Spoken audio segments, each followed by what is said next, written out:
차리게 됩니다.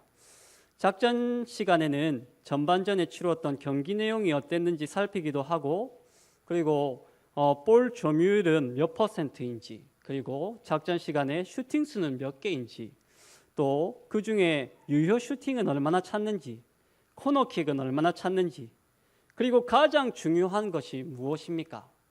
바로 득점은 얼마나 넣었는지 그렇게 살피고 분석합니다.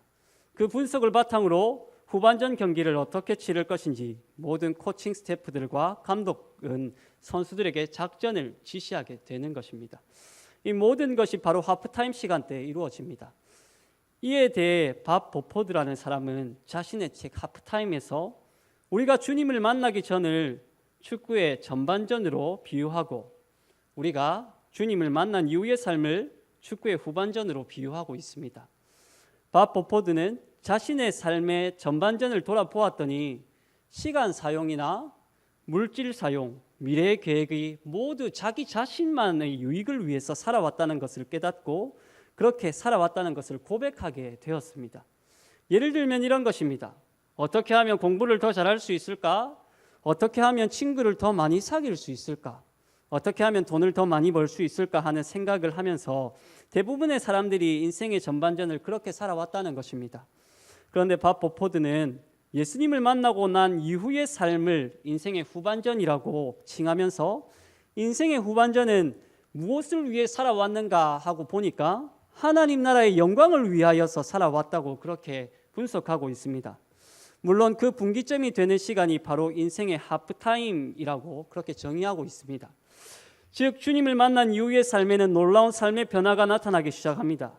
공부를 할 때도 하나님의 영광을 위하여서 하게 되고, 친구를 사귈 때도 하나님의 영광을 위해서 살게 되고, 그리고 돈을 쓸 때도 하나님의 영광을 위해서 살아가게 된다고 말하고 있습니다.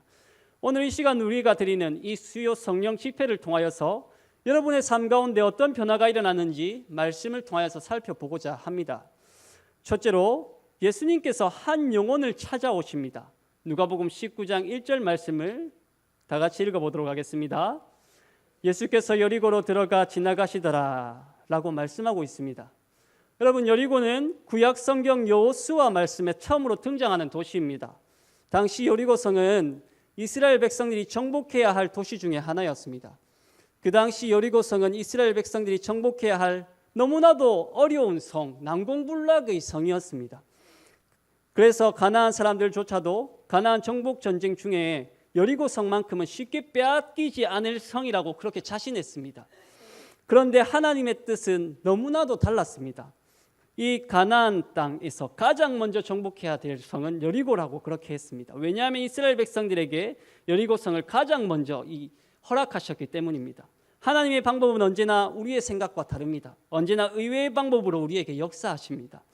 여러분, 여리고성을 이스라엘 백성들에게 어떻게 함락하게 했습니까? 하나님께서 여호수아에게 여리고성을 이렇게 침묵하고 하루에 한 바퀴씩 돌라고 명령합니다.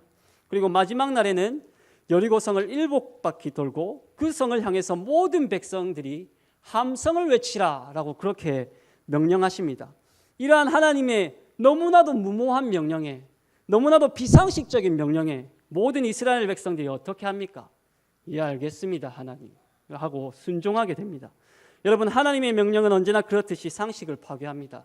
그 명령에 순종하며 나아갈 때 하나님의 역사는 일어나는 것입니다.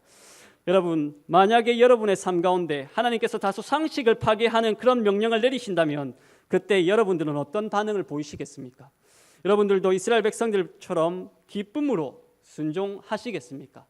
만약에 하나님께서 상식을 파괴하고 그리고 또한 다소 이것도 하나님께서 하시라는 명령입니까? 라는 그런 어떤 명령들이 여러분 가운데 내려졌다면 여러분 마음 가운데 하나님 앞에 기쁨으로 순종하는 그러한 은혜가 있기를 소망합니다. 그때 여러분의 삶 가운데 놀라운 은혜의 역사가 있을 줄 압니다.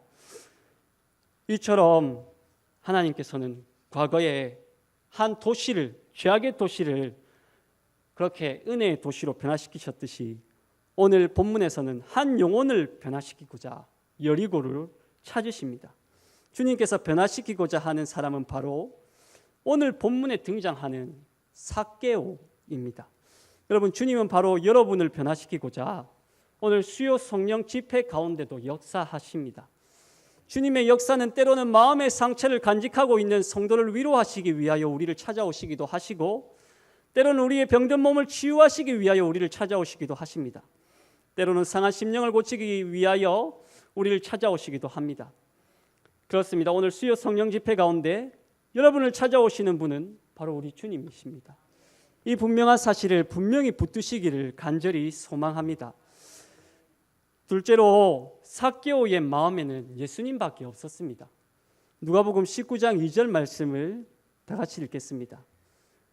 삭개오라 이름하는 자가 있으니 그는 세리장이요 또한 부자라 라고 말씀하고 있습니다. 그렇습니다. 삭개오의 직업은 세리였습니다. 그리고 부자였습니다. 삭개오라는 직업은 오늘날로 말하자면 세무공무원으로 좋은 직업이라 할 수 있지만, 그 당시 이스라엘에서 세리라는 직업은 그다지 평판이 좋지 못했습니다. 왜냐하면 그 당시 이스라엘은 로마의 식민 통치를 받고 있었기 때문에 세리들은 이스라엘 백성들로 하여금 너무나 눈총을 받았던 그런 인물들이었습니다. 로마에 내는 세금을 대신 받아주는 일을 했었기 때문입니다. 그런데 문제는 대부분의 세리들이 로마의 정해진 세금만 거두지 않고 그보다 더 많은 세금을 거두어 들여서 정해진 세금만 로마에 바치고, 그래서 대부분의 세리들이 이스라엘 백성들에게 미움과 증오의 대상이 되었던 그런 상황에 놓여 있었습니다. 그래서 이스라엘 백성들은 자기 배만 불리는 세리들을 가르쳐서 무엇이라고 손가락질을 했냐면 죄인이다 라고 그렇게 손가락질을 했었습니다. 아마 삭개오도 그 비난의 손가락질을 해서 피해갈 수 없었을 것입니다. 삭개오도 세리 일을 감당하면서 자신이 미움의 대상이 되었다는 것을 알았을 것입니다. 그럼에도 불구하고 삭개오의 가슴 속에는 정말 궁금한 것이 하나 있었습니다. 그것이 무엇이었냐면 바로 예수님은 누구신가 하는 일생일대의 그런 궁금증이 들었던 것입니다. 예수님께서는 눈먼 자도 고치시고 병든 자도 고치시는 분이라고 들었는데, 정말 주님이 말하는 하나님의 나라라는 것은 어떤 나라일까 하는 그런 궁금증이 들었던 것입니다. 그래서 삭개오의 마음 가운데 영생에 대한 그런 궁금증, 그 마음이, 그 질문이 가슴 속에서 요동치기 시작했던 것입니다. 예를 들면 이런 것입니다. 여러분들이 목장 모임을 하는데 하나님에 대한 은혜를 서로 나눠봅시다 라는 주제로 서로 나눔을 가지게 되었다고 가정합시다.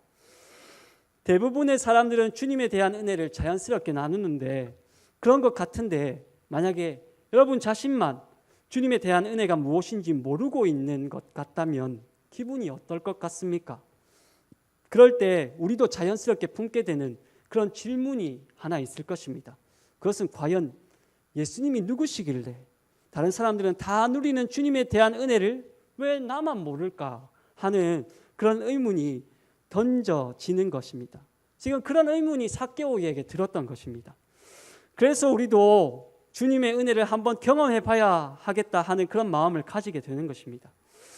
나도 예수님을 만나봐야 하지 않을까 하는 그런 궁금증이 드는 것입니다. 그런 마음이 우리도 신앙생활을 하다 보면 삭개오처럼 그 마음이 요동칠 때가 있습니다. 오늘 이 시간 여러분에게 분명히 말씀드릴 수 있는 것은, 여러분들에게 삭개오와 같이 나도 주님을 만날 수 있을까라는 조심스러운 마음이 들기 시작했다면 주님께서는 그 조그마한 믿음을 보시고 역사하는 줄 믿습니다. 오늘 이 시간 주님께서 여러분의 마음을 찾아가실 줄 믿습니다. 주님께서 여러분의 마음에 역사하실 줄 믿습니다.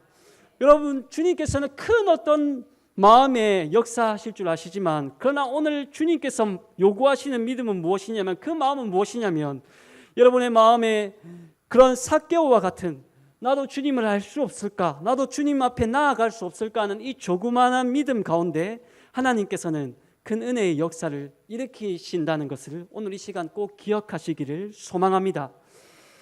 그리고 삭개오는 주님께 더 가까이 다가가기 위해서 한 가지 결단을 합니다. 여러분, 삭개오는 주님을 더 가까이에서 만나기 위해서 무엇을 결단하냐면 바로 돌 감람나무 위로 올라가야 되겠다는 그런 결단을 합니다. 삭개오는 주님을 더 가까이 만나기 위해서 결단했던 이유는 그가 넘어야 할 산이 있었기 때문입니다. 그것은 삭개오가 키가 작았기 때문에 수많은 군중들 사이를 뚫고 예수님을 보아야 했습니다. 그래서 삭개오가 한 가지 결단을 한 것입니다. 그것은 돌감람나무 위에 올라가는 방법을 선택했던 것입니다. 여러분, 삭개오가 소위 뽕나무에 올라간다는 것은 굉장한 용기가 요구되는 결단입니다. 삭개오의 신분은 당시 세리장이었고 어느 정도 지위가 있었던 사람이었습니다. 그런데 2000년 전 그 당시 세리장이 청년 예수를 보기 위해서 뽕나무를 타고 올라간다는 것은 이스라엘 백성들 앞에서 상당히 체면이 구겨지는 일일 수 있습니다. 그럼에도 불구하고 삭개오가 이 체면이 구겨지는 일을 알고서도 뽕나무에 올라가는 일을 감행한 데는 이유가 있습니다. 그것은 주님만이 자신의 모든 죄짐을 해결해 줄 그리고 모든 죄짐을 해결해 줄 수 있는 분이라고 그렇게 믿었기 때문입니다. 여러분들도 신앙생활을 하다 보면 삶의 무게와 마음의 무거운 짐 때문에 고민하고 갈등할 때가 있을 줄 압니다. 그리고 사람을 찾아가 보기도 하고 그리고 여러 가지 고민을 나누어 보기도 하지만 결국 우리가 돌파구로 찾는 곳이 교회에서 기도하는 것 아니겠습니까? 그때 여러분의 간절한 기도 소리 가운데 그때 만나는 것이 바로 살아계신 하나님의 은혜를 경험하게 되는 때인 줄 믿습니다. 그렇습니다. 여러분이 신앙생활을 하다 보면 주님을 만나는 은혜의 시점이 반드시 오게 됩니다. 그때는 여러분의 형편이 어떠하든지 옆에서 누가 눈치를 주든지 말든지 시간이 있든지 없든지 너무 상관하지 마시고 그럴 때는 하나님만 바라보시기 바랍니다. 주님을 가장 최우선 순위로 여기시고 오직 주님만 만날 수 있다면 오늘 본문에 등장하는 삭개오처럼 모든 체면과 자존심을 다 버리시고 예수님을 만나기 위해서라면 그 돌 감람나무 위에 올라가는 결단을 하시기 바랍니다. 오늘 이 시간 우리가 수요 성령 집회 가운데 나와서 기도하실 때 우리의 모든 기도 제목을 다 하시는 주님 앞에 주여 한번 외쳐보시기를 바랍니다. 그때 주님께서 우리의 기도를 들어주실 줄 믿습니다. 주님을 만나는 시간이 바로 오늘 이 시간이라는 것을 믿으시며 주님 앞에 나아가시기를 소망합니다. 셋째로 예수님을 만난 삭개오는 변화됩니다. 누가복음 19장 5절 말씀을 다 같이 읽어보도록 하겠습니다. 예수께서 그곳에 이르사 쳐다보시고 이르시되 삭개오야 속히 내려오라 내가 오늘 내 집에 유하여야 하겠다 하시니 라고 말씀합니다. 주님께서 삭개오의 이름을 불렀을 때 삭개오의 마음, 그 마음이 어땠을 것 같습니까? 아마도 주님께서 삭개오의 그 이름을 불러주셨을 때 너무나도 뛸 듯이 기뻤을 것 같습니다. 왜냐하면 삭개오는 너무나도 조심스럽게 예수님 앞에 다가갔기 때문입니다. 나도 한번 주님을 만나볼 수 있을까 하는 마음으로 그렇게 다가갔기 때문입니다. 그런데 그렇게 보고 싶었던 예수님을 이 삭개오가 보았고 그리고 예수님께서 삭개오의 이름을 불러주셨습니다. 직접 삭개오의 이름을 삭개오야 하고 그렇게 불러주셨습니다. 그렇게 주님의 부르심에 응답한 삭개오는 돌 감람나무에서 급히 내려옵니다. 그리고 주님 앞에 이제 삭개오가 딱 마주 섰습니다. 그때 주님 앞에 선 삭개오의 마음, 그 마음이 어땠을 것 같습니까?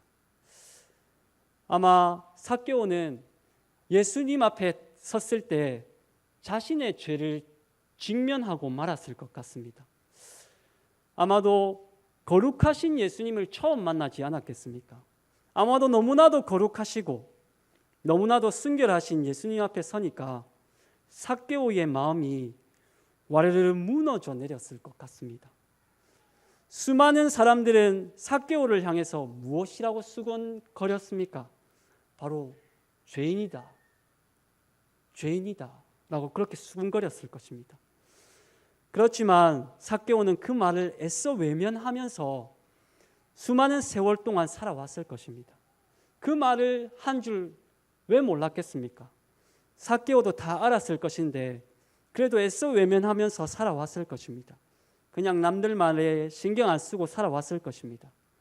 그런데 삭개오가 그렇게도 뵙고 싶었던 거룩하신 예수님 앞에 딱 서니까 삭개오의 내면의 죄가 보이기 시작한 것입니다.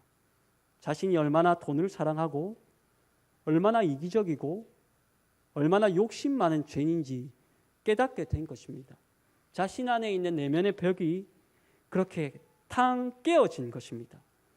한마디로 자신의 추한 죄를 발견하게 된 것입니다. 그리고 주님 앞에서 펑펑 울면서 회개하기 시작합니다. 그렇게 삭개오는 예수님 앞에서 제가 죄인입니다 라고 그렇게 고백합니다. 어떻게 고백하냐면 내 소유의 절반을 가난한 자들에게 주겠고 만약 다른 사람의 것을 강제로 빼앗은 일이 있으면 4배나 갚겠나이다 라고 그렇게 주님께 고백합니다. 이것이 삭개오가 예수님을 만나고 난 이후에 변화된 삶의 고백입니다. 여러분들은 주님을 만났을 때 어떤 변화를 경험하셨습니까? 여러분들도 주님을 만난 이후에 삭개오와 비슷한 경험을 하신 적이 있습니까? 아마 이런 경험들은 여러분들 가운데 많이 있었을 것 같습니다. 그때 겪게 되는 삶의 변화 중에 하나가 이렇지 않았나 생각됩니다. 우리 삶과 그리고 우리 상황은 아무것도 변한 것은 없지만 우리가 생각하는 생각이 변화되고 우리가 바라보는 시선이 변화되고 주님을 만난 이후에 삶을 바라봤을 때 모든 것이 다 선하게 보이는 그런 삶의 변화를 경험하지 않았나 생각됩니다. 여러분들이 주님을 만났을 때 우리 가정 환경이 변화된 것도 아니고 그렇다고 직장의 상황이 변화된 것도 아니지만 그런데 예수 그리스도를 만난 이후의 삶을 바라봤을 때 이후에 바라보는 눈빛과 그리고 사람을 바라보는 태도와 그리고 그 모든 생각과 시선들이 다 그렇게 변화되지 않았나 생각됩니다. 그것이 바로 삶의 변화를 경험하게 된 그러한 삶인 것입니다. 여러분 그렇게 변화되고 주님을 만난 이후의 삶을 이어가고 계십니까? 그리고 여러분 가운데 주님을 만나고 그렇게 하염없이 눈물 흘린 경험을 간직하고 계신 성도님들 여기 계실 것입니다. 여러분 신앙에는 인생의 전반전과 후반전이 있습니다. 신앙의 전반전은 오직 자기 자신만을 위해서 살아왔다면 신앙의 후반전은 오직 하나님 나라의 영광을 위하여 사시기를 소망합니다.